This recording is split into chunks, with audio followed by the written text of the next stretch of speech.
मुफ्ती साहब के YouTube channels को सब्सक्राइब कीजिए। आस्क मुफ्ती तारिक मसूद। कुरान की तिलावत कैसे करें? अदनान साहब गुजरात से पूछते हैं, कुरान मजीद की तिलावत तेज़ रफ़्तार में की जाए या धीमी रफ़्तार में? अगर तेज़ रफ़्तार में की जाए तो कम वक्त में ज़्यादा तिलावत हो जाती है, नीज़ आवाज़ तेज़ हो या कम हो।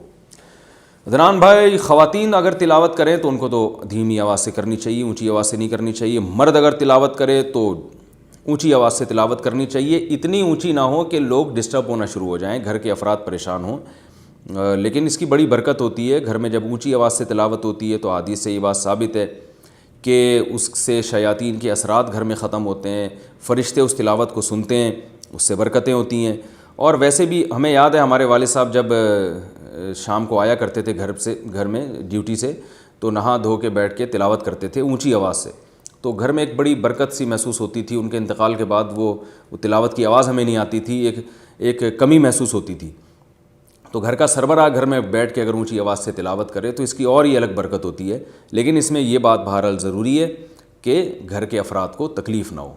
ऐसा ना हो कोई बच्चा आपका पढ़ रहा है, स्टडी कर रहा है, उसका सुबह एग्ज़ाम है और आप उसको तिलावत सुना रहे हैं, तो वो बाज़ दफ़ा फिर परेशानी का सबब बनती है ये चीज़। रहा ये मसला कि स्पीड में तिलावत की जाए या आहिस्ता रफ्तार से, स्पीड में भी तिलावत कर सकते हैं, और अगर आप समझते हैं इससे ज़्यादा तिलावत हो जाएगी तो तेज़ रफ्तारी से तिलावत करें। लेकिन तेज़ रफ्तारी की एक हद है, इतनी रफ्तार के अल्फाज समझ में ना आए, कोई सुन रहा हो तो उसके समझ में ही ना आए कि आप क्या कह रहे हैं, या आलमुन तालमुन के अलावा कोई समझ में ना आ रहा हो, तो फिर ये इतनी स्पीड जायज़ नहीं है। तो रफ्तार में भी तिलावत की जा सकती है, बल्कि करनी चाहिए ताकि ज़्यादा से ज़्यादा तिलावत हो सके।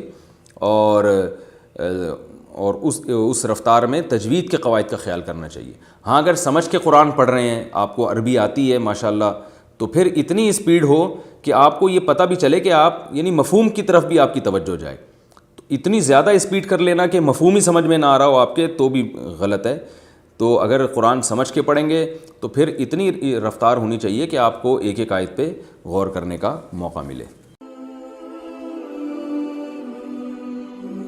आस्क मुफ्ती तारिक मसूद।